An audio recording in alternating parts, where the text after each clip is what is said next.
16ویں عالمی Urdu conference arts council of Pakistan Karachi تیسرے روز کا یہ سیکنڈ لاسٹ سیشن ہے. اس کے بعد ہم مشاعرے کی طرف چلے جائیں گے. پڑھنت برصغیر میں افسانہ، داستان گوئی، یہ تمام چیزیں ہمیشہ دیکھنے کو ملی، لیکن یہ پڑھن کی روایت انگلستان سے ہے، اور اسے یہاں لانے والے جنہوں نے برصغیر میں سے شروع کیا. انگلستان میں ریڈنگز کے نام سے سیشنز ہوتے تھے، اور حلقہ احباب دوست اپنی اپنی پسند کے افسانہ نگار کے مختلف کہانیاں سنایا کرتے تھے.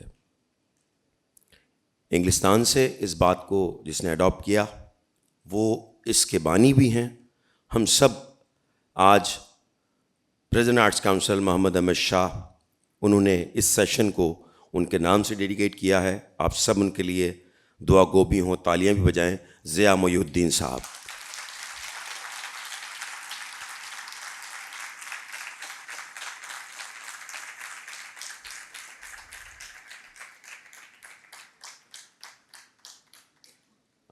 ضیاء صاحب ایسے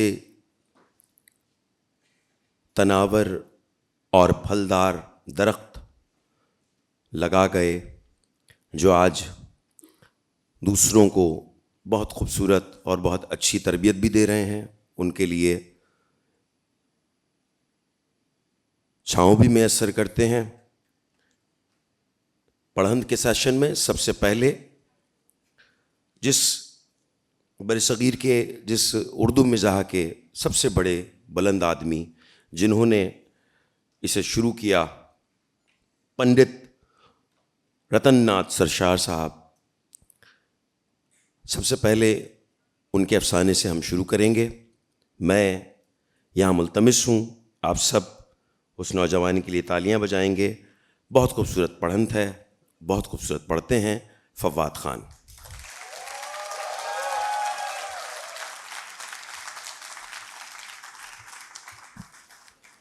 بہت شکریہ. پنڈت رتن ناتھ سرشار کے فسانہ آزاد سے ایک بہت مختصر سا اقتباس. سحر کاذب کے وقت مرغ بے ہنگام نے گربہ مسکین کی آہٹ جو پائی تو گھبرا کر ککڑوں کوں کی بانگ لگائی، اور ہمارے حبیب لبیب دقیقہ رس صبح نفس جو سرے شام سے لمبی تانے میٹھی نیند سو رہے تھے، یہ آواز خوش آئند سنتے ہی کل بلا کر اٹھ بیٹھے. ادھر آنکھ کھلی ادھر باچھیں کھل گئیں. دیکھتے کیا ہے کہ ابر نوبہار نسیم مشک بار نے تمام شہر کو نمونہ گلزار ارم بنا دیا ہے. یہ شاعر آدمی حسن پرست، وارفتہ مزاج، رنگین طبیعت، آزاد منش، تاب کہاں کے مکان کے قفس میں قید رہیں، بوئے گل کی طرح نکل کھڑے ہوئے. روشنی طبع کے صدقے ایک ایک قدم پر ایک ایک مصرع ریختہ موضوع ہوتا جاتا تھا. وہاں داد کون دے، خود ہی گردن ہلاتے جاتے تھے اور احسنت و مرحبا وغیرہ کلمات زبان پہ لاتے تھے اور خود ہی جھک جھک کر سلام کرتے تھے. الغرض ہمارے دھن کے پکے حبیب مجذوبوں کی قطع بنائے چلے جاتے تھے کہ دو مختلف الاوضاع حضرات نظر سے گزرے. ایک صاحب وضع دنیا سے نرالے، پتلون خاکی جاکٹ کالی، کوٹ پیلا ویس کوٹ ڈھیلا، گھنی داڑھی خرگوش کی جھاڑی، ہاف بوٹ پہنے کھٹ پٹ کرتے ڈبل چال چلے جاتے ہیں. دوسرے بزرگوار زیبا اندام، نازک خرام، گلفام، کیچل لیٹ کا دھانی رنگا ہوا کرتا، اس پر روپیے گز والی مہین شربتی کا 3 کمر توئی کا چست انگرکھا، گل بدن کا چوڑی دار گھٹنا پہنے، بیسواؤں کی طرح پٹیاں جمائے، عطر عروس لگائے، نکے دار ماشے بھر کی ننھی سی ٹوپی الپین سے اٹکائے، ہاتھوں میں مہندی، پور پور چھلے، آنکھوں میں سرمے کی تحریر، چھوٹے پنجے کا زرد مخملی چڑھواں جوتا زیب پا کیے ہوئے ایک عجیب لوچ سے کمر لچکاتے پھونک پھونک کر قدم دھرتے چلے آتے تھے. انہوں نے ان کو اور انہوں نے ان کو خوب غور سے گھورا اور ہمارے حبیب لبیب نے دونوں پر ایک ایک نظر غلط انداز ڈالی. چتونوں سے تاڑ گئے کہ دونوں دھن کے پکے ہیں. اتنے میں حضرت نازک بدن نے مسکراتے ہوئے آواز دی. اب دل لگی دیکھیے کہ کس لطف کی نوک جھونک ہوتی ہے. نازک بدن صاحب: میاں جانے والے، او میاں جانے والے، اے ذرا ادھر تو دیکھو. یا الہی، ہوا کے گھوڑے پر سوار ہیں، میرا کلیجہ بلیوں اچھلتا ہے. بھری برسات کے دن ہے، کہیں پھسل نہ پڑے تو قہقہ اڑے. یار لوگوں کو دل لگی ہاتھ آئے، ان بیچاری کی کھوپڑی پر جائے. حضرت ذری سنبھلے ہوئے. جانے والے ٹھہر کر. ارشاد: آپ اپنا مطلب فرمائیے، میرے پھسلنے کی فکر نہ کیجیے. گریے گا تو مجھ سے ضرور پوچھ لیجیے گا. بہت خوب، ضرور پوچھ لوں گا، بلکہ آپ کو ساتھ لے کر گروں تو صحیح. نیچے آپ ہوں، اوپر بندہ، انشاءاللہ. آپ نے یہ کیسی نیمٹر قطع بنائی ہے؟ کہیں گڈا میر کی پھپتی آپ ہی پر تو لوگ نہیں کہتے. جانے والا: آپ کو یہ زنانوں کی وضع کیسی بھائی ہے؟ یہ چھمی جان آپ ہی تو مشہور نہیں، تو آپ چھمی جان کہتے ہیں. وہی نازک بدن صاحب: خدا کی قسم، آپ کے کالے کپڑوں سے میں سمجھا کہ بنڈیلا کسم کے کھیت سے نکل پڑا. میاں آزاد جو سنا کرتے تھے وہ آپ ہی تو نہیں. جانے والا: قسم حضرت عباس کی، میں آپ کو دیکھ کر یہ سمجھا کہ کوئی زنانہ مٹکتا جاتا ہے یا پنجہ کش ساکن مردانہ بھیس میں آتی ہے. واللہ آپ کی دھجی نرالی ہے، یہ ڈبل کوٹ اور یہ لکڑ توڑ بوٹ، ماشاء اللہ سم ماشاء اللہ. اللہ رے تیرے دستے عنائی، افری تیری دل ربائی. یہ لگاوٹ، یہ سجاوٹ، یہ لوچ، یہ نازک کمری، یہ دیدے کی صفائی، یہ شوخ نظری. خدا اس چشم سرمگی کو عین الکمال کے اثر سے بچائے. اللہ تم کو مردوا بنائے. اس وقت آپ ایسے بدحواس کہاں بکٹوٹ بھاگے جاتے تھے؟ سچ کہیے گا، آپ کو ہماری جان کی قسم ہمارا ہی لہو پیے جو لگی لپٹی بات کہے. آج پروفیسر لاکھ صاحب زبان پاک سنسکرت کی اشرفیت پر لیکچر دینے والے ہیں. یہ بزرگوار بڑے مقدس اور عالم یگانہ یکتائے زمانہ مشہور دیار امسار ہیں. ان کی زیارت مغتنمات میں سے ہے. چمی جان: لا حول ولا قوت. بھائی قسم خدا کی کتنے بھونڈے ہو، کتنا خراب مذاق ہے. پروفیسر صاحب کے مشہور ہونے کی ایک ہی کہی، ہم اتنے بڑے ہوئے آج تک نام بھی سنا ہو تو قسم لیجئے کیا دنی خان سے زیادہ مشہور ہیں. نام زبان پر آتے ہی لطف صحبت آنکھوں میں پھر گیا. اور تو نہیں جانتا بھائی، جو کہیں تمہارے گھنگریالے بال ایک دفعہ بھی اس کی زبان سے سن لو تو عمر بھر نہ بولو. واللہ کیا ٹیپدار آواز ہے. بس یہ معلوم ہوتا ہے کہ کوئی بین بجا رہا ہے. مگر تم ایسے کوڑ مغزوں کو گلے بازی اور نازک آوازی سے کیا واسطہ؟ تم تو پروفیسر صاحب کے پھیرے میں ہو. تڑکا ہوا اور چلے لیکچر سننے. ایسے مذاق پر 3 حرف. بندہ پرور، مجھے جو کچھ صلواتیں سنانا ہو سنا لیجئے، الو بنا لیجئے، مگر برائے خدا ایسے طبیب النفس، فخر بنی نو انسان، بلیغ نکتہ داں بزرگوار کے حق میں تو کلمات خرافات زبان سے نہ نکالیے. آج وہ تمام یورپ میں محقق اکمل فاضل اجل سمجھے جاتے ہیں اور ہزاروں آدمی اس عالم متبحر کی تحقیق انیق سے فیض پاتے ہیں. گوہر پا کہ تو از مدحت نامستغنیست، دست مشاتا چے با حسن خدا داد کند. کیوں حضرت، یہ شعر کس دھن میں ہے؟ واللہ گانے کے لائق ہے. آپ پر خدا کی سنوار اور آپ کی دھن پر شیطان کی پھٹکار. توبہ، شعر کی تعریف کرنا درکنار، کہنے لگے کہ یہ کس دھن میں ہے. دھن کسی ڈھاڑی بچے سے پوچھئے، میں دھن کچھ نہیں جانتا. وزن تختی بہر البتہ پوچھئے تو تشفی کر دوں. آپ تو میں دیکھتا ہوں لے میں ڈوبے ہوئے ہیں. بندہ نواز، اس ناچ رنگ نے آپ کی یہ گت بنائی کہ مونچھ اور داڑھی کمر کتروائی، مہندی لگائی، عورتوں کی وضع بنائی. للہ اب تو مردوے بن جاؤ، ان باتوں سے باز آؤ. چمی جان: جی تو آپ کے پروفیسر لاکھ کے پاس چلا جاؤں، آپ کے پیر مغاں کی بیعت لاؤں، آدمی سے مخنث بن جاؤں، اپنے آپ کو آپ کی طرح گڈامی بناؤں. آپ کسی گلی کوچے میں نکلیں تو واللہ اس وضع پر کتے ٹنگڑی لیں. اپنی وضع تو دیکھیے، ہم ہی پر شعر ہیں، خود راہ فصیحت و دیگر راہ نصیحت. آزاد: اب یہ فرمائیے کہ اس وقت آپ کہاں کے ارادے سے نکلے ہیں؟ چمی جان: کل شب کو 3 بجے تک ایک رنگیلے دوست کے یہاں محفل رقص و سرود میں شریک تھا. واللہ وہ پیاری پیاری صورتیں دیکھنے میں آئیں کہ واہ جی واہ، کس کافر کا اٹھنے کو دل چاہتا ہو. جلسہ برخاست ہوا تو بس کلیجے کو دونوں ہاتھوں سے تھام کر ہم بھی بادل سرد اٹھ کھڑے ہوئے. لیکن دل زلف مہوشاں میں پھنسا تھا. رات بھر کانوں میں چھما چھم کی آواز آیا کی، پریوں کی پیاری پیاری صورت آنکھوں میں پھرا کی. ایک ایک جو وہاں تھی دنیا سے نرالی، فتنہ زمانہ آفت ڈھانے والی، جسے دیکھو نور کا عالم، چند آفتاب چند مہتاب. مگر وہ چاند سب مکھڑا نہ بھولے گا، ہائے نہ بھولے گا، ہائے مرتے دم تک نہ بھولے گا. زاہد 100 سالہ بھی دیکھے تو اس بت بے پیر کی پرستش کرے. اب اس وقت جھٹپٹ پھر جاتے ہیں، ذرا آنکھیں سینک آئیں. بھیرویں اڑ رہی ہوگی، رسیلی نین والیوں نے پھندا مارا. کل فرصت ہو تو ہم سے ملیے گا. کل تو ملنا معلوم، کل تو تک تو نیند کا خمار رہے گا. اچھا جانے دیجئے، پرسوں صحیح. پرسوں تو فقہ پورے چین بھی یاد فرمائیں تو بندہ نہ جانے کا. پرسوں نواب صاحب کے ہاں بٹیروں کی پالی ہے. مہینوں سے بٹیر تیار کیے ہیں، 2 پنجے تو کسالے ادھر یا ادھر. دیکھیے تو میری ٹوری کیسی بڑھ بڑھ کے لاد دیتی ہے کہ اچھے اچھے بٹیر ایک ہی منہ میں نو کے دم بھاگیں. خیر صاحب پرسوں نہ صحیح، دوشمبے کے دن ملیے. دوشمبے کو تڑکے سے بانے کی کنکیاں لڑیں گی. ابھی بنارس سے بانا منگایا ہے. واللہ ماہی جال کی کنکیاں ایسی سدھ ہیں کہ ہر دم قابو میں موڑو، غوطہ دو، کھینچو، جو چاہو سو کرو، جیسے اصیل گھوڑا. بھائی کھینچ میں تو ولایتی اپنے فن کا جالی نوس ہے. الہی خیر، چلیے سہ شنبہ یوں گیا، 4 شنبے کو پھر فرصت ہے. واہ واہ، 4 شنبے کو تو بڑے ٹھسے سے بھٹیاریوں کی لڑائی ہوگی. دیکھیے تو کیسی کیسی پریزاد بھٹیاریاں کس باقی ادا سے ہاتھ چمکا کر انگلیاں مٹکا کر لڑتی ہیں، اور کیسی بے نقط سناتی ہے کہ توبہ ہی بھلی. 5 شنبے کو تو ضرور ملنا ہوگا تم کو، واسطہ خدا کا. حضرت آپ تو بڑے مرچڑے ہیں، ملوں تو سب کچھ جب فرصت بھی ہو. یہاں مرنے تک کی تو فرصت نہیں. اب کی نوچندی جمعرات ہے، خدا جانے کس کس کے وعدے وفا ہوں گے.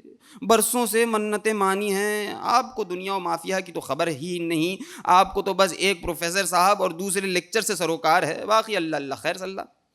میاں آزاد، بس قبلہ ملنا ملانا معلوم، فرصت عنقا ملاقات معدوم. آج مرغ لڑائیے گا، کل پتنگ چھپکائیے گا، پرسوں بٹیروں کی پالی میں جائیے گا.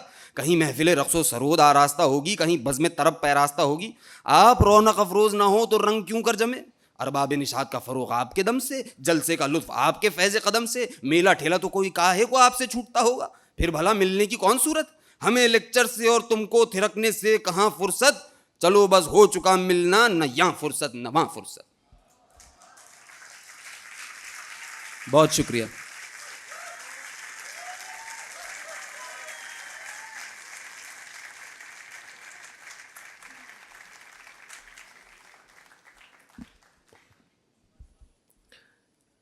آپ کی تالیاں اس بات کی گواہی دے رہی ہیں کہ 16ویں عالمی اردو کانفرنس میں پڑھن کا یہ سیشن پچھلے کئی سالوں سے ہم 16 برسوں سے داستان گوئی بھی اور پڑھن بھی، لیکن آج ہم جن کے نام سے اس کو منسوب کر رہے ہیں وہ یہاں موجود ہوتے تھے. اور افتتاحی اجلاس میں یا اختتامی اجلاس میں پڑھنت ہوتی تھی ضیاء محی الدین صاحب کی. ابھی جو آپ کے سامنے نوجوان یہاں پر پڑھ کے جا رہے ہیں وہ سب ان کے شاگرد ہیں. تو ضیاء صاحب شکریہ کہ آپ نے اتنے ہونہار شاگرد ہمیں دیے.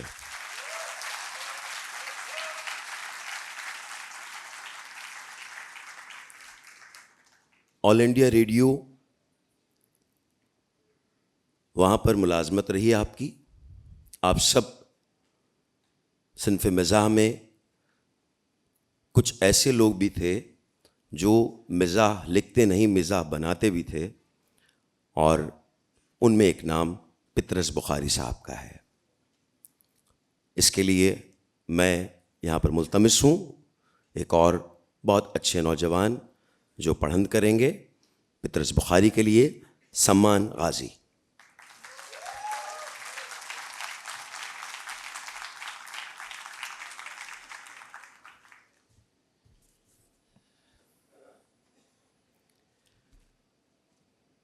پطرس بخاری صاحب کا ایک مختصر سا مضمون پیش خدمت ہے. اس مضمون کا عنوان ہے بچے۔ یہ تو آپ جانتے ہیں کہ بچوں کی کئی قسمیں ہیں، مثلاً بلی کے بچے، فاختہ کے بچے وغیرہ، مگر میری مراد صرف انسان کے بچوں سے ہے، جن کی ظاہراً تو کئی قسمیں ہیں۔ کوئی پیارا بچہ ہے اور کوئی ننھا بچہ ہے، کوئی پھول سا بچہ ہے، کوئی چاند سا بچہ ہے، لیکن یہ سب اس وقت تک ہے جب تک برخوردار پنگوڑے میں سو رہا ہے۔ جہاں بیدار ہونے پر بچے کے پانچوں حواس کام کرنے لگے، بچے نے ان سب خطابات سے بے نیاز ہو کر ایک الارم کلاک کی شکل اختیار کر لی۔ یہ جو میں نے اوپر لکھا ہے کہ بیدار ہونے پر بچے کے پانچوں حواس کام کرنے لگ جاتے ہیں، یہ میں نے حکماء کے تجربات کی بنا پر لکھا ہے، ورنہ حاشا و کلا میں اس بات کا قائل نہیں۔ کہتے ہیں بچہ سنتا بھی ہے، دیکھتا بھی ہے، لیکن مجھے آج تک سوائے اس کی قوت ناطقہ کے اور کسی قوت کا ثبوت نہیں ملا۔ کئی دفعہ ایسا اتفاق ہوا ہے کہ روتا ہوا بچہ میرے حوالے کر دیا گیا ہے کہ بھائی ذرا اسے چپ کرانا۔ میں نے جناب اس بچے کے سامنے گانے گائے ہیں، شعر پڑھے ہیں، ناچ ناچے ہیں، تالیاں بجائی ہیں، گھٹنوں کے بل چل کر گھوڑے کی نقلیں اتاری ہیں، بھیڑ بکریوں کی سی آوازیں نکالی ہیں، سر کے بل کھڑے ہو کر ہوا میں بائیسیکل چلانے کے نمونے پیش کیے ہیں، لیکن کیا مجال جو اس بچے کی یکسوئی میں ذرا بھی فرق آیا ہو، جس سر پر اس نے شروع کیا تھا اس سے ذرا بھی نیچے اترا ہو۔ اور خدا جانے ایسا بچہ دیکھتا ہے اور سنتا ہے تو کس وقت؟ بچے کی زندگی کا شاید ہی کوئی لمحہ ایسا گزرتا ہو جب اس کے لیے کسی نہ کسی قسم کا شور ضروری نہ ہو۔ اکثر اوقات تو وہ خود ہی سامع نوازی کرتے رہتے ہیں، ورنہ یہ فرض ان کے لواحقین پہ عائد ہوتا ہے۔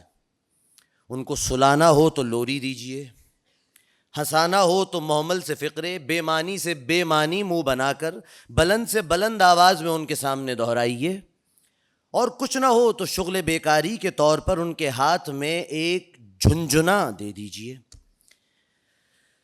یہ جھنجھنا بھی کمبخت کسی بیکار کی ایسی ایجاد ہے کہ کیا عرض کروں، یعنی ذرا سا آپ ہلا دیجئے لڑکا ہی چلا جاتا ہے، اور جب تک دم میں دم ہے اس میں ایسی بے سری کرخت آواز متواتر نکلتی رہتی ہے کہ دنیا میں شاید اس کی مثال محال ہے۔ اور جو آپ نے مامتا یا باپتا کے جوش میں آ کر برخوردار کو ایک عدد وہ ربڑ کی گڑیاں منگوا دی جس میں ایک بہت ہی تیز آواز کی سیٹی لگی ہوتی ہے، تو بس پھر خدا حافظ۔ اس سے بڑھ کر میری صحت کے لیے مضر چیز دنیا میں اور کوئی نہیں، سوائے شاید اس ربڑ کے تھیلے کے جس کے منہ پر ایک سیٹی دار نالی لگی ہوتی ہے اور جس میں منہ سے ہوا بھری جاتی ہے۔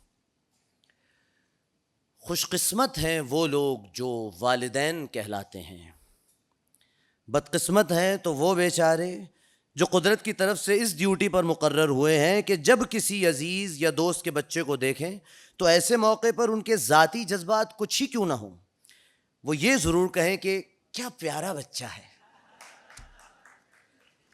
میرے ساتھ کے گھر ایک مرزا صاحب رہتے ہیں، خدا کے فضل سے 6 بچوں کے والد ہیں۔ بڑے بچے کی عمر 9 سال ہے، بہت شریف آدمی ہیں۔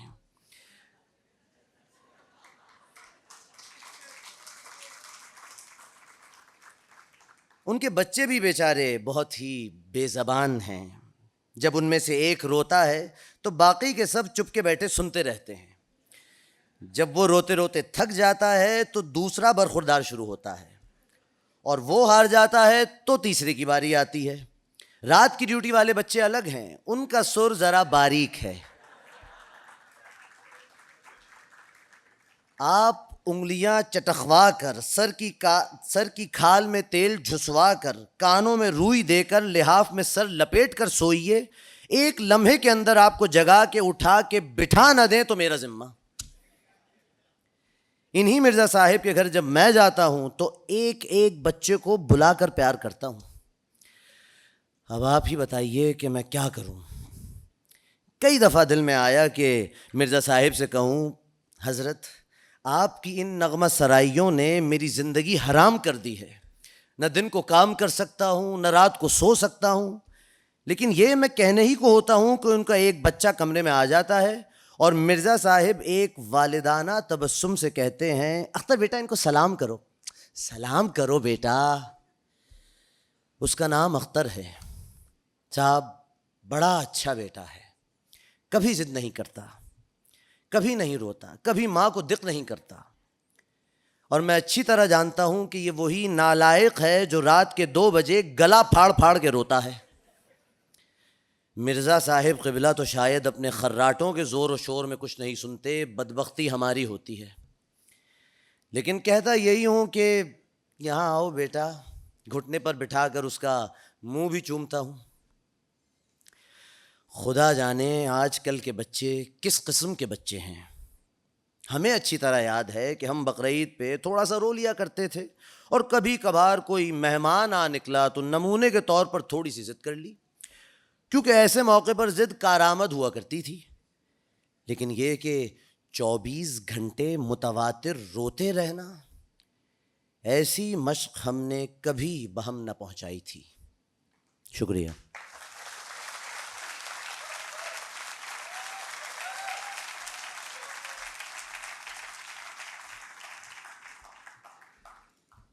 بہت شکریہ. اردو افسانوں کا ایک اور بلند نام ابن انشا، اور ان کے لیے اور ان سب کے لیے زمین و آسمان ایک کرنا ضروری نہیں ہوتے. اور میں نہیں چاہتا اور میں ایسا سمجھتا بھی نہیں کہ آپ اتنے بڑے لوگوں کے بارے میں مسلسل صرف بولتے رہیں. لوگ انہیں سننا چاہتے ہیں، ان کا لکھا سننا چاہتے ہیں. تو ابن انشا کے لیے میں ملتمس ہوں کرن صدیقی سے کہ یہاں تشریف لائیں اور پڑھن کا یہ سیشن کریں. کرن صدیقی.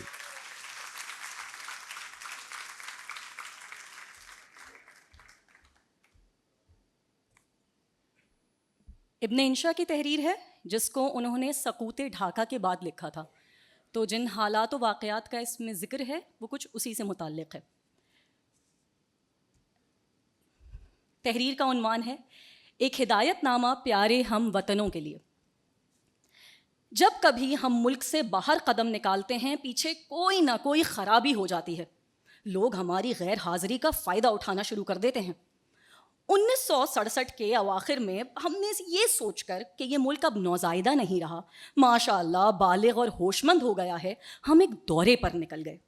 سنگاپور بھی نہ پہنچے تھے کہ لڑکوں کے ہڑتالیں کرنے کی اطلاعیں آنے لگی. ہم نے سوچا کوئی بات نہیں، نہ سمجھیں، ہم واپس جا کر سمجھا دیں گے.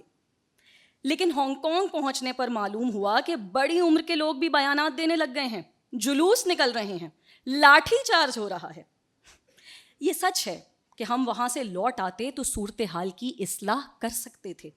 اس ملک میں کوئی ہمارے کہنے سے باہر تھوڑا ہی ہے، لیکن یہ ہمارے اصول کے خلاف ہوتا. ہم قدم آگے بڑھا کر پیچھے ہٹانے کے قائل نہیں. لہٰذا ہانگ کانگ سے ٹوکیو پہنچے، ٹوکیو سے سیول اور ہونولولو سے ہوتے ہوئے سان فرانسسکو جا وارد ہوئے. امریکہ سے سویڈن اور ترکی کے راستے واپسی تک حالات ہمارے ہاتھ سے نکل چکے تھے. گول میز کانفرنس کی بات ہونے لگ گئی تھی. گول میز کانفرنس میں بھی شریک ہونا ہم نے پسند نہ کیا. یہ بھی ہمیں اپنے اصول کے خلاف نظر آیا، کیونکہ ہمارا اصول ہے کہ جہاں ہمیں بلایا نہ جائے وہاں نہیں جاتے. خیر، ہماری بات تو چھوڑیے. تشویشناک خبریں سنتے تھے تو ہر بے عمل محب وطن کی طرح ملک کے حق میں دعا کر کے اپنے فرض سے سرخرو ہو جاتے. لیکن ہمارے ہم سفر فضل الباری صاحب کا معاملہ دیگر تھا. آپ مشرقی پاکستان کے وزیر صحت تھے اور ہماری 3 نفری وفد کے لیڈر. صحت ان کی خاص یہ خراب تھی. ہمارے ہم رکاب جو کہ 3 ایرانی اور 3 ترک تھے وہ تو فقرہ بھی کس دیتے تھے کہ وزیر صحت کسی اچھی صحت والے کو بنا لیتے، بلکہ بہتر تو یہی تھا کہ نہ بنایا ہوتا. خبریں سن سن کر ان کا ہاضمہ خراب ہو گیا اور منہ ذرا سا نکل آیا. شکاگو میں انہوں نے ہم سے کہا کہ ملک کے حالات خراب ہو رہے ہیں، میری وزارت خطرے میں ہے، جب اوپر والا ہی نہ رہے گا تو ہم نیچے والے کیسے رہیں گے؟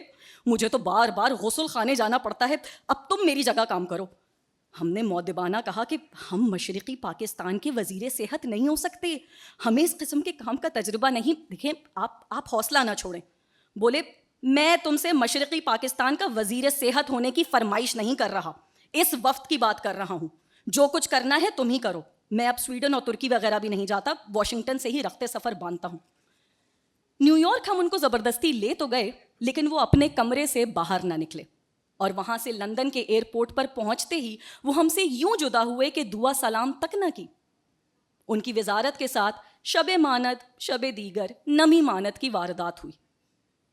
گویا وہ سیاسی بصیرت سے ایسے محروم نہ تھے جیسا کہ صحت سے تھے. چونکہ آج ہمیں سفر تازہ درپیش ہے, لہٰذا ہم اپنے پیارے ہم وطنوں کی رہنمائی کے لیے ایک ہدایت نامہ چھوڑے جا رہے ہیں. ان کو چاہیے کہ سچے مسلمان بنیں. اگر ہماری موجودگی میں کسی وجہ سے نہیں بن سکتے تو ہمارے بعد بنیں. سچ بولیں, پورا تولیں, قوم اور ملک کے لیے ایثار کریں. اس کے لیے وہ چاہیں تو ہماری مثال اپنے سامنے رکھ سکتے ہیں, ہمیں کوئی اعتراض نہ ہوگا. اپنی زندگی کو اسلام کے سانچے میں ڈھالیں, اسلام کو اپنی زندگی کے سانچے میں نہ ڈھالیں. رمضان شریف کی آمد ہے. اب ہم تو خیر سفر میں ہیں اور ہم پر مسافرت کے احکام کا اطلاق ہوگا, لیکن اہل وطن کو ہماری تاکید ہے کہ ایک تو رمضان شریف کے دوران شراب خانے بند رہنے چاہیے. جس کے پاس ڈاکٹر کا سرٹیفکیٹ ہے کہ اگر اس بیچارے نے شراب نہ پی تو اس کی صحت تباہ ہو جائے گی, اس کو چاہیے کہ 2-4 بوتلیں پہلے سے خرید کر رکھ لے. ہاں, جو لوگ شراب نہیں پیتے وہ یہ احتیاط کریں کہ دن میں ایسے ہوٹلوں میں نہ جائیں جو پردے نہیں گراتے. صرف ایسے ہوٹلوں میں جائیں جو رمضان شریف کے احترام کے آداب جانتے ہیں, اور باہر نکلیں تو اچھی طرح منہ پونچھ لیں.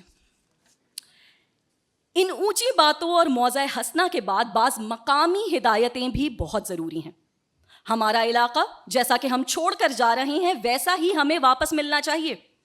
ناظم آباد کی بڑی سڑک کو توڑ کر چند ہفتے پہلے جو پتھروں کی ڈھیریاں لگا دی گئی تھیں وہ ہمارے آنے تک لگی رہنی چاہیے. وہ بہت اچھی بلکہ رومانٹک معلوم ہوتی ہیں. ہم نے تو اپنے دوستوں کو اور ملنے والوں کو یہ شعر تک لکھ بھیجا ہے کہ انہی پتھروں پر چل کے اگر آ سکو تو آؤ, انہی پتھروں پر چل کر اگر آ سکو تو آؤ, میرے گھر کے راستے میں کوئی راستہ نہیں ہے.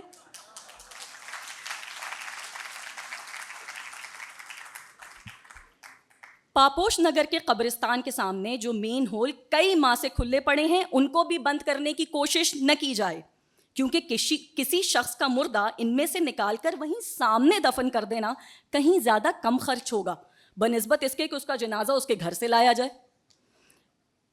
کارپوریشن کے ہیلتھ افسر صاحب بھی نوٹ فرمائیں کہ علامہ اقبال ٹاؤن میں ہمارے گھر کے ساتھ جو کوڑے کا فلک بوس ڈھیر ہے وہ وہاں سے نہ ہٹے, ورنہ ہم احباب کو اپنے گھر کی کیا نشانی بتائیں گے.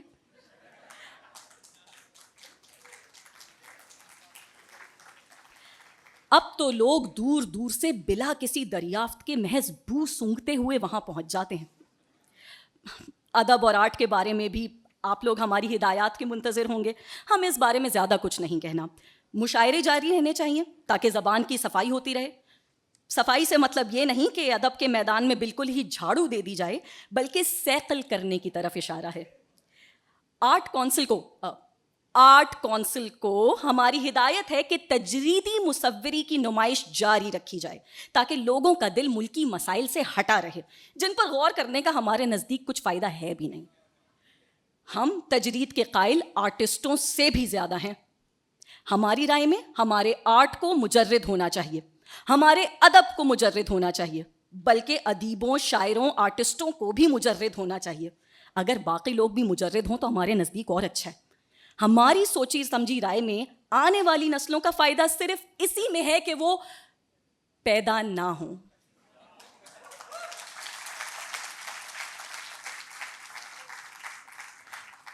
مسائل تو اور بھی رہے جا رہے ہیں, مثلاً انتقال اقتدار کے مسئلے پر ہماری رائے, لیگوں کے ادغام کے بارے میں ہمارے خیالات وغیرہ, لیکن اخبار میں ان پر لکھنا ٹھیک نہیں.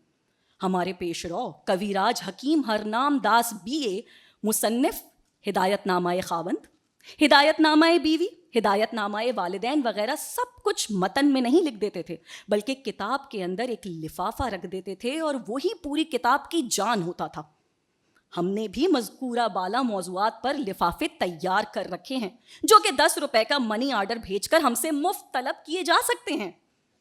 اب 10 روپے کی شرط اس لیے کہ صرف ضرورت مند حضرات طلب کریں، ورنہ لوگ بے ضرورت بھی لے لیتے ہیں کہ مفت کا ہے اور پھر پھینک دیتے ہیں۔ بہت بہت شکریہ۔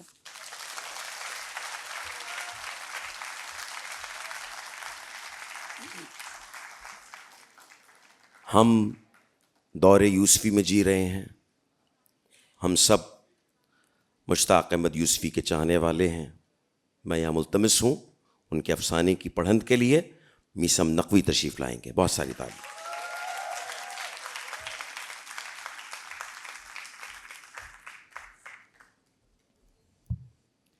آداب، مہربانی، کرم۔ سرکار، سلسلہ ایسا ہے کہ یوسی صاحب کی کتاب آب گم سے ایک مضمون آپ کے سماعتوں کی نظر۔ یادش بخیر ذکر ہمارے یار طرحدار بشارت علی فاروقی کے خسر کا ہے، لہٰذا تعارف کچھ انہی کی زبان سے اچھا معلوم ہوگا۔ ہم نے تو بارہا سنا، اب آپ بھی سنیے۔ وہ ہمیشہ سے میرے کچھ نہ کچھ لگتے تھے،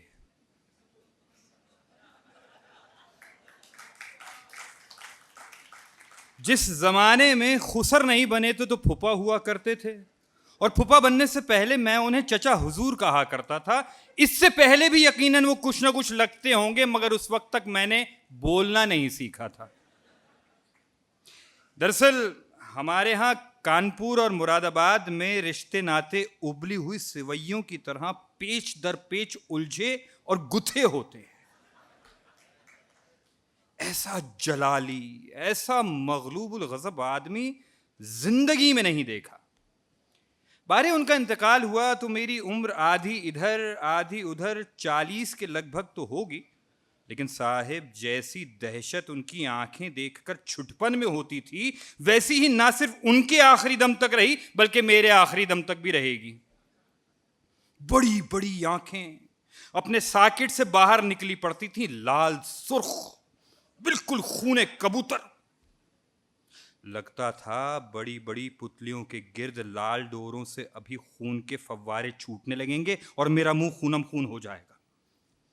ہر وقت غصے میں بھرے رہتے، جانے کیوں؟ گالی ان کا تکیہ کلام تھی، اور جو رنگ تقریر کا تھا وہی تحریر کا کہ رکھ ہاتھ نکلتا ہے دھواں مغز قلم سے۔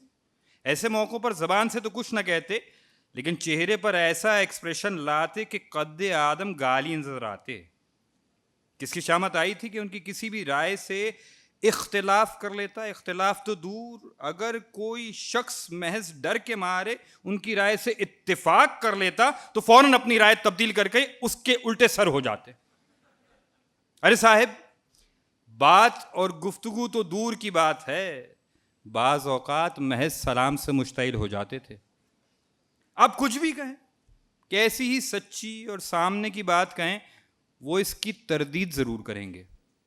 کسی کی رائے سے اتفاق کرنے میں اپنی سبکی سمجھتے تھے۔ ان کا ہر جملہ نہیں سے شروع ہوتا تھا۔ ایک دن کانپور میں بڑے کڑاکے کی سردی پڑ رہی تھی، میرے منہ سے نکل گیا، آج بڑی سردی ہے۔ کہنے لگے، نہیں، کل اس سے زیادہ پڑے گی۔ وہ چچا سے پھوپا بنے اور پھوپا سے خسر الحضر، لیکن مجھے آخری وقت تک نگاہ اٹھا کر بات کرنے کی جسارت نہ ہوئی۔ نکاح کے وقت وہ قاضی کے پہلو میں بیٹھے تھے۔ قاضی نے مجھ سے پوچھا، قبول ہے؟ اب ان کے سامنے منہ سے ہاں کہنے کی جرت نہ ہوئی، بس اپنی تھوڑی سے دو مؤدبانہ ٹھونگے مار دیں، جسے قاضی اور قبلہ نے رشتہ مناقات کے لیے ناکافی سمجھا۔ کڑک کر بولے، لونڈے، بولتا کیوں نہیں؟ ڈانٹ سے میں نروس ہو گیا۔ ابھی قاضی کا سوال بھی پورا نہیں ہوتا، جی ہاں قبول ہے۔ آواز یکلخت اتنے زور کی نکلی کہ میں خود چونک پڑا۔ قاضی اچھل کر سہرے میں گھس گیا، حاضرین کھلکھلا کر ہنسنے لگے۔ اب قبلہ اس پر بھنا رہے ہیں کہ اتنے زور کی ہاں سے بیٹی والوں کی ہیٹی ہوتی ہے. بس تمام عمر ان کا یہی حال رہا اور میں تمام عمر کرب قرابت داری و قربت قہری دونوں میں مبتلا رہا.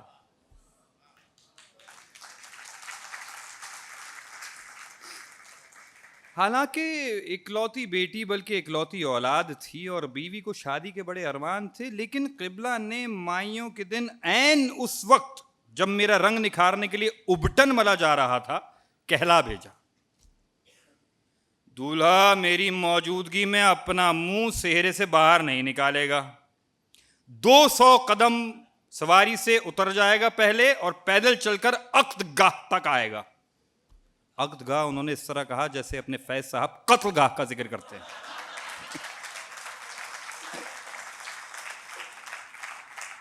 اور سچ تو یہ ہے صاحب کہ قبلہ کی دہشت دل میں ایسی بیٹھ گئی تھی کہ مجھے تو عروسی چھپر گھٹ بھی پھانسی گھاٹ معلوم ہو رہا تھا.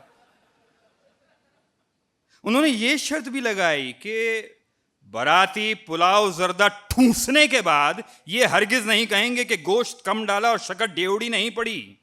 خوب سمجھ لو, میری حویلی کے سامنے بینڈ باجا ہرگز نہیں بجے گا, اور اگر تمہیں رنڈی نچوانی ہے تو اوور مائی ڈیڈ باڈی اپنے کوٹھے پر نچواؤ.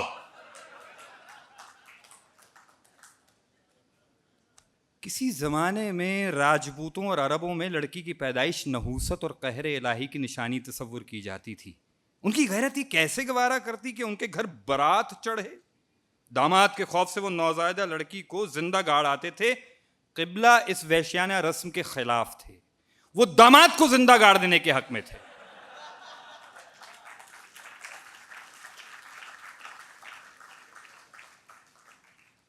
چہرے, چال اور تیور سے کوتوالے شہر لگتے. کون کہہ سکتا تھا کہ بانس منڈی میں ان کی عمارتی لکڑی کی ایک معمولی سی دکان ہے. نکلتا ہوا قد, چلتے تو قد, سینہ اور آنکھیں تینوں بیک وقت نکال کے چلتے. ارے صاحب کیا پوچھتے ہیں, اول تو ان کے چہرے کی طرف دیکھنے کی ہمت نہیں ہوتی تھی, اور کبھی جی کڑا کر کے دیکھ بھی لیا تو بس لال بھبو کا آنکھیں ہی آنکھیں دکھتی تھی. نگاہ گرم سے ایک آگ ٹپکتی ہے اسد. واللہ ہر وقت جھلاتے تنتناتے رہتے. مزاج, زبان اور ہاتھ کسی پر قابو نہ تھا. دائمی تیش سے لرزہ بر اندام رہنے کے سبب اینٹ, پتھر, لاٹھی, گولی, گالی کسی کا بھی نشانہ ٹھیک نہیں لگتا تھا. گچھی گچھی مونچھیں جنہیں گالی دینے سے پہلے اور بعد میں تاؤ دیتے. آخری زمانے میں بھووں کو بھی تاؤ دینے لگے تھے. گٹھا ہوا کثرتی بدن ململ کے کرتے سے چھلکتا تھا. چنی ہوئی آستین اور اس سے بھی مہین چنی ہوئی 2 پلی ٹوپی. گرمیوں میں خس کا عطر لگاتے. کیکری کی سلائی کا چوڑی دار پاجامہ. چوڑیوں کی یہ کثرت کہ پاجامہ نظر نہیں آتا تھا. دھوبی الگنی پر نہیں سکھاتا تھا, علیحدہ بانس پر دستانے کی طرح چڑھا دیتا تھا. آپ رات کے 2 بجے بھی دروازہ کھٹکھٹائیں تو چوڑی دار ہی میں برآمد ہوں گے. واللہ میں تو یہ بھی تصور کرنے کی جرت نہیں کر سکتا کہ دائی نے انہیں چوڑی دار کے بغیر دیکھا ہوگا.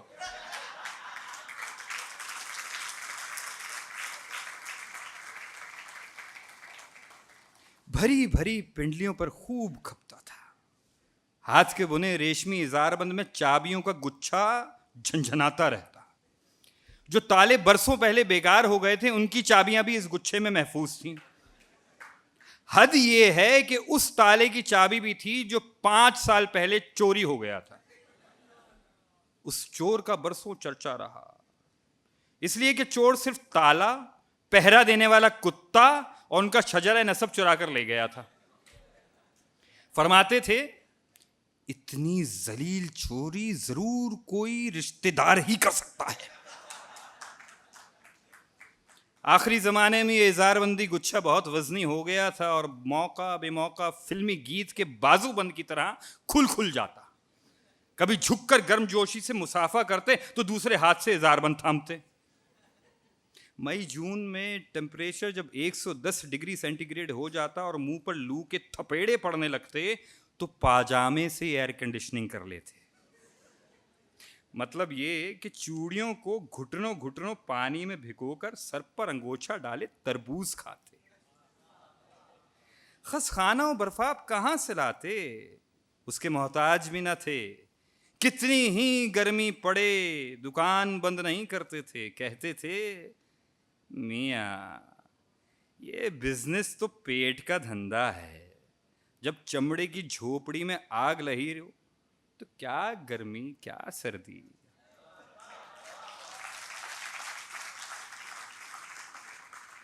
اس کے باوجود وہ کھینچا کھینچا دوبارہ انہی کی دکان کے پاس آتا، اس لیے کہ جیسی عمدہ لکڑی وہ بیچتے تھے ویسی سارے کانپور میں کہیں نہیں ملتی تھی.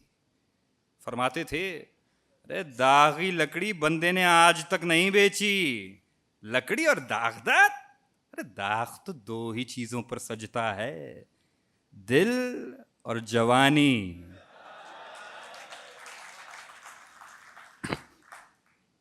تمباکو قوام خربوزے اور کڑھے ہوئے کرتے لکھنؤ سے، حقہ مراد آباد اور تالے علی گڑھ سے منگواتے تھے. حلوہ سون اور ڈپٹی نذیر احمد والے محاورے دلی سے. دانت گرنے کے بعد صرف محاوروں پر گزارا تھا. گالیاں البتہ مقامی بلکہ خانہ ساز دیتے جن میں سلاست اور روانی پائی جاتی، توازات لیکن بلاغت سے خالی. بس جغرافیہ سا کھینچ دیتے تھے. ہاں تو میں یہ کہہ رہا تھا کہ باہر نکلتے تو ہاتھ میں پان کی ڈبیا اور بٹوا رہتا. بازار کا پان ہرگز نہیں کھاتے تھے. کہتے تھے ارے میاں بازاری پان صرف رنڈوے تماشبین اور بمبئی والے کھاتے ہیں. صاحب یہ نفاست اور پرہیز بھی میں نے انہی سے سیکھا. ڈبیا چاندی کی، نقشین، بھاری، ٹھوس، جس میں جگہ جگہ ڈینٹ نظر آتے تھے جو انسانی سروں سے تصادم کے باعث پڑے تھے.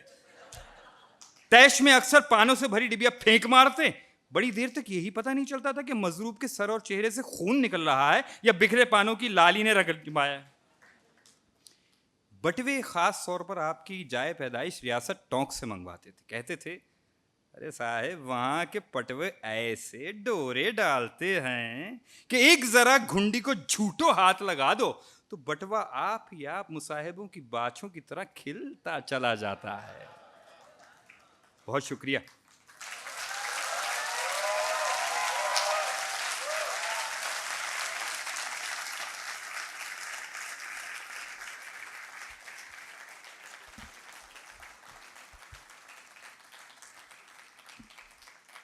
پڑھن کے سیشن میں نہیں، ابھی بات ختم نہیں ہوئی، بیٹھ جائیے. پڑھن کے سیشن میں ہم نے جہاں ان نگینوں کو یاد رکھا ہے اور یاد کیا ہے، ہم افسانوں سے ہٹ کے دو ایسے معروف مزاح کے شاعر انہیں بھی یاد کر رہے ہیں. اس میں ضمیر جعفری صاحب اور دلاور فکار صاحب. اپنی نوعیت کے بر صغیر کے یہ دونوں بڑے نام ہیں. ان کے لیے میں جنہیں یہاں دعوت دوں گا، دراصل وہ پڑھن اور پڑھن کا کیا انداز تھا دلاور صاحب کا، دلاور فکار صاحب کا اور ضمیر جعفری صاحب کا، اسی انداز میں وہ پڑھن ہوگی جس انداز میں وہ کیا کرتے تھے. اور اس سے پہلے میں چاہوں گا ذاتی حیثیت میں کہ ضیاء محی الدین صاحب کے انداز میں بھی کچھ ہمیں سنائیں. آپ کی بہت ساری تالیاں. سید نصرت علی.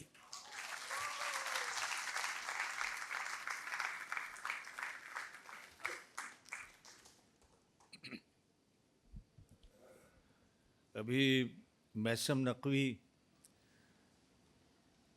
مشتاق احمد یوسفی صاحب کا کلام پڑھ رہے تھے، اس سے مجھے یاد آیا کہ جان ایلیا جو ہیں وہ ایک مرتبہ یوسفی صاحب کے پاس آئے اور کہنے لگے کہ یوسفی صاحب میرے پاس 35 کرتے اور ایک پاجامہ ہے. تو یوسفی صاحب کہنے لگے وہ پاجامہ بھی کسی کو بخش دیجیے تاکہ ایک طرف سے تو یکسوئی حاصل ہو جائے آپ کو. اچھا، مجھ سے گزارش ہے کہ چونکہ آج کا پروگرام ضیاء الدین صاحب سے، تو ان کے انداز میں ایک شعر پڑھتا ہوں، پھر مجھے جو آگے پڑھنا ہے وہ آپ کے سامنے پڑھتا ہوں. اسے کیوں ہم نے دیا دل جو ہے بے مہری میں کامل، جسے آتا نہیں آنا غم و حسرت کا مٹھانا، جسے کہتا ہے زمانہ بت بے مہر دغاباز فسوں پیش ستم ساز. اسی خیال میں دے ہم نظر اٹھی تو دیکھا کہ چلا آتا ہے وہ ظہر جبیں ماہ مبیں ساتھ مگر کوئی نہیں. ہم نے جو پوچھا کہ اس وقت کہاں، تو اس نے کہا کہ تو مفتی ہے یا قاضی؟ ہم نے کہا کچھ نہیں باجی.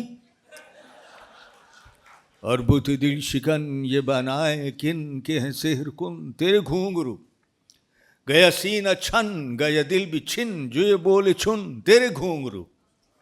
یہ تھا ان کا انداز.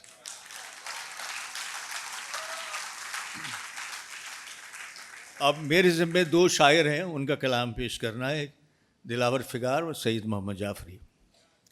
دلاور فگار: سکتا تھا ایک شاعر اعظم کے شعر میں، ارے بھائی یہ دیکھ کر تو میں بھی تعجب میں پڑ گیا. اقبال: ارے یہ دیکھ کر تو میں بھی تعجب میں پڑ گیا. پوچھی جو اس کی وجہ تو کہنے لگے جناب سردی بہت شدید تھی، مصرع سکڑ گیا. حالات حاضرہ میں اب اصلاح ہو کوئی، اس غم میں لوگ حال سے جعفری صاحب، اس غم میں لوگ حال سے بے حال ہو گئے. حالات حاضرہ نہ صحیح مستقل مگر حالات حاضرہ کو کئی سال ہو گئے. ارے بھائی اس خبر پر تو نہیں مجھ کو تعجب ہے فگار، ایک غنڈہ حلقے بجنور میں پکڑا گیا. ہاں مگر تھوڑی سی حیرت ہے تو بس اس بات پر، ارے بھائی کیسا غنڈہ تھا، وہ کیسا غنڈہ تھا کہ اس دور میں پکڑا گیا. شاعروں کا ایک خیر میں اب آپ تو ضمیر جعفری کو سناتا ہوں. شوق سے نور نظر لخت جگر پیدا کرو، اور بھائی شوق سے نور نظر لخت جگر پیدا کرو، اور ظالموں تھوڑی سی گندم بھی مگر پیدا کرو. حضرت اقبال کا شاہی تو کب کا اڑ چکا، حضرت اقبال کا شاہی تو کب کا اڑ چکا، اب کوئی اپنا مقامی جانور پیدا ہو.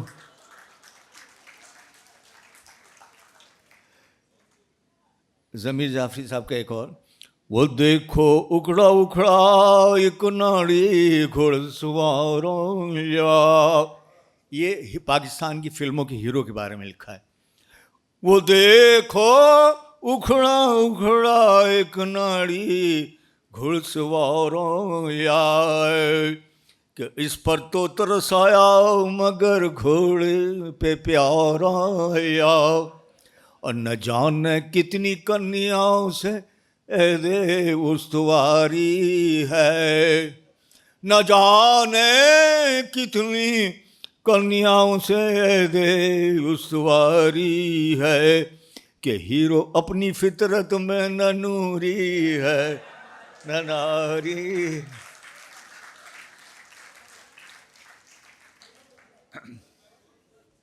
تو میرا یہاں کوٹا اس سے ختم ہے، اور میں کسی اور شاعر کے سناتا ہوں 5 منٹ میں.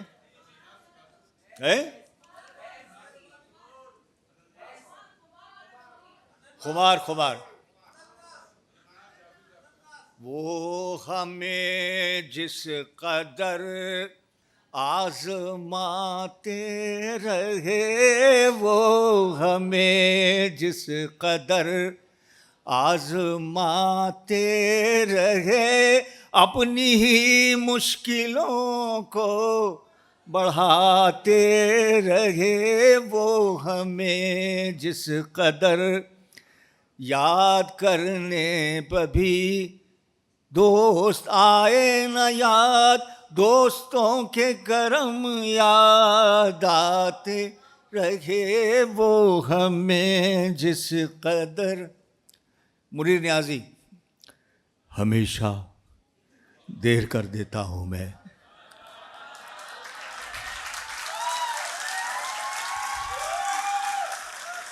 ضروری بات کہنی ہو، کوئی وعدہ نبھانا ہو، اسے آواز دینی ہو، اسے واپس بلانا ہو، ہمیشہ دیر کر دیتا ہوں میں. مدد کرنی ہو اس کی، یار کی ڈھارس بندھانا ہو، بہت دیرین رستوں پر کسی سے ملنے جانا ہو، ہمیشہ دیر کر دیتا ہوں. بہت شکریہ.